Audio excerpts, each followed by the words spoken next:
Hello, YouTubers, friends, compatriots, bootlicker shills, debt slicers, peasants, vassals, future peasants, fetuses. I'm Useful Idiot, and today I would like to talk about the fact that the world's first genetically modified human beings have been created. In a laboratory in St. Barnabas, New Jersey, 30 healthy babies have been born after a series of experiments.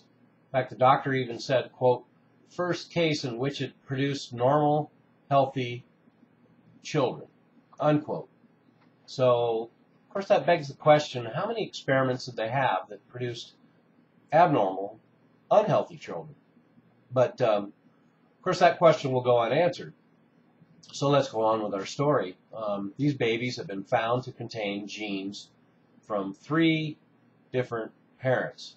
In this case, 2 women and 1 man. So I suspect they're trying to create a race of uber females, or they're trying to make sure that these children will be well adjusted in a world full of lesbians and single mothers.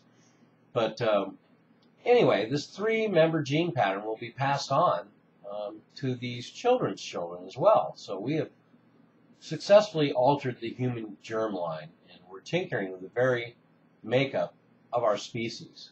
So with science, you know, a lot of times I think you have to ask the question, just because we can do it, should we do it? And this is an interesting example. And for the most part, it is because I trust that some intentions for this process are for the good, in solving diseases and in addressing some human maladies. And but knowing human nature, of course, this will be applied in a lot of diabolical ways. And case in point, there's a couple of other developments in children and fetal science of recent. One is that scientists now use a map of DNA to screen fetuses.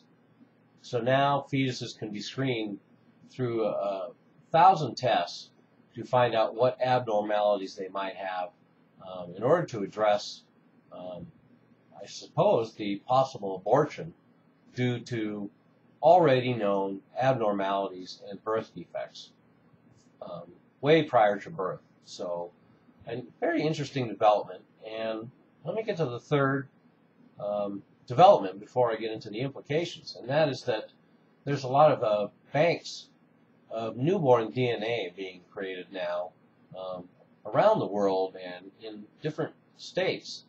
And that's where all newborns sample their DNA is collected, which obviously is fairly provocative and an invasion of privacy and very sinister in light of what I will discuss now, which are the implications. Because imagine the implications. Imagine a society where children can be genetically modified by these injections of other DNA, so that those with the wherewithal and the wealth can have the DNA of selected individuals, celebrities, supermodels, intellectuals, college professors, sports stars, whoever they want, injected into a child to give them that edge and fulfill their parents' dreams about what their child will grow up to be. And then look at the idea of DNA banks of newborn children. Obviously a great way to control the citizenry, theoretically for the good. Let's say getting newborn DNA can help you create new parts for yourself in the future. But the sinister part, of course, is that each individual's DNA in the future will be collected in banks and be available to corporations and the government. I don't really need to say much more about that to explain how sinister that is.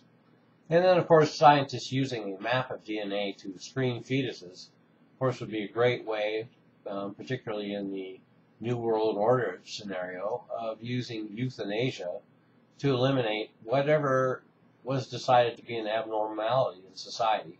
Of course, it would start with birth defects, and then it would start with a number of other qualities that perhaps a government or corporation would find undesirable. So the implications of all these new developments are rather double-sided. to trust that all these things will be used for the good of humanity is naive at best. The same doctor that's doing these experiments is even saying that he has the skill level now to clone children. So also in this landscape, imagine that you could clone your dead parents, your dead pets, your dead children, whoever you wanted, or your own person. So all of these developments are rather profound in the sense of we're getting into the very heart of the possibilities of prenatal social engineering, and I guess that would be the big picture that I want to present here, is that we've finally gotten to prenatal social engineering, and that includes other injections that they've talked about to give fetuses before they're even born, including vaccines. So very sinister part of the 21st century that we've entered here, and a little out of line with some of the political and economic stuff that I like to talk about, but a very, very important development.